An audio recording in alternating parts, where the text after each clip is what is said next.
So we're flying and traveling with over $100,000 of cash.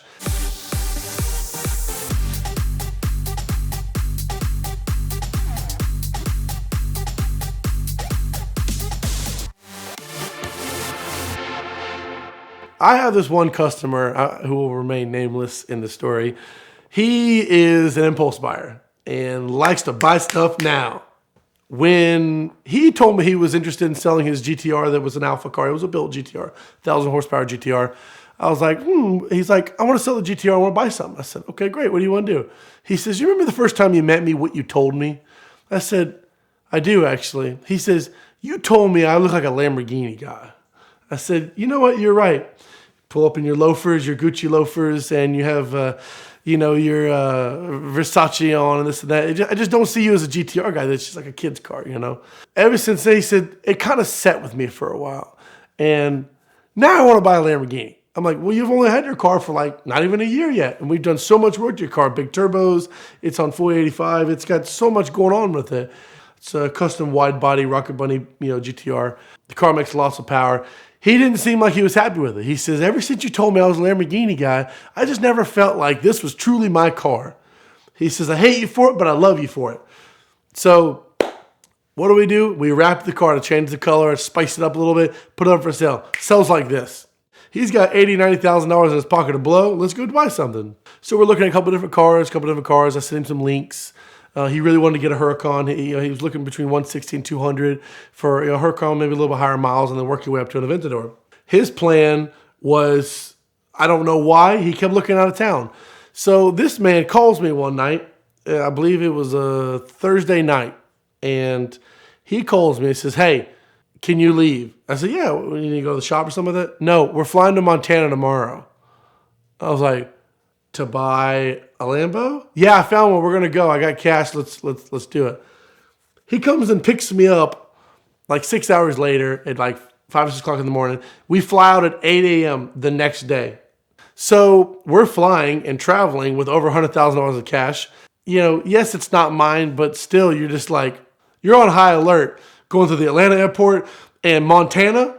Oh man, we're in the middle of nowhere getting this car. We're 26 plus hours away from our house, and we're traveling with over $100,000 worth of money in a bag. Go to Montana, see this car, falls in love with it. LP 560, I love them to death. LP 560-4, sorry. All-wheel drive is very important. We land there. And by the time we get there, we don't have layovers and stuff like that. We get there about 9 p.m. I was under the impression that we were going to land, go to the hotel, maybe grab some dinner and chill in the morning, get the car, drive back. Not the case. He wants to buy it right now. Didn't even book a hotel. All I know is we're landing and we're going to go buy this Lamborghini. We're going to go look at this Lamborghini before we buy it. I already know he's going to buy it. He brought cash. So we land, we get there, we go look at the car, and the car's great. It's got some carbon upgrades on it. Got the Superleggera wing. The big fat Superleggera front bumper on it, carbon interior pieces. And I'm like, this is great. It's a 20,000 mile 09 Gallardo LP car. Got it for a killer deal. Get in the car, he drives it down the road, drives it 2 miles, comes back like from ear to ear. He said, it's not as fast as my GTR, but I love it. I said, okay, cool, let's get it. Get in the car, jump in. Still didn't discuss not having the hotel, mind you. I think, we're going to get the Lambo. We're going back because we got Uber to go see the car, get all the paperwork at the kid's house. Okay, we're in the Lambo. We're going back to the hotel. No, we get on the highway and we head straight back to Atlanta. We drive 16 hours our first stretch. Mind you, coming from Montana back this way, you drive through a lot of open areas. My customer is just as crazy as I am. I think within the first minute, we were doing over 140 miles an hour in the car. And I'm just looking over at this guy, and he's just like, just grinning ear to ear. He's like, I love it. And I was a little nervous, but very excited at the same time, because this is not a guy I've driven with very often at high speeds. And that can make anybody as a passenger very nervous. So we switched places somewhere near Arkansas, and it's my turn to drive. So I'm like, yeah. Never had free range in a Lamborghini with open roads at 3 or 4 o'clock in the morning. You know, why not? So my stretch was about 6 a.m. to about noon. I wanted to get a good 6-7 hours before we actually stop because he was dead. That was going to be our first stop. We were trying to get 16 to 18 hours out of the way. We stopped, 5 or somewhere in Kentucky. That way we had 5 hours left. I get behind the wheel. And so I'm thinking, I'm like, okay, well, I don't want to beat on his car because he's a good customer, but I do want to see how fast I can go. That's probably the slowest accelerating to 150 miles an hour as you could ever do to keep this man next to you sleeping.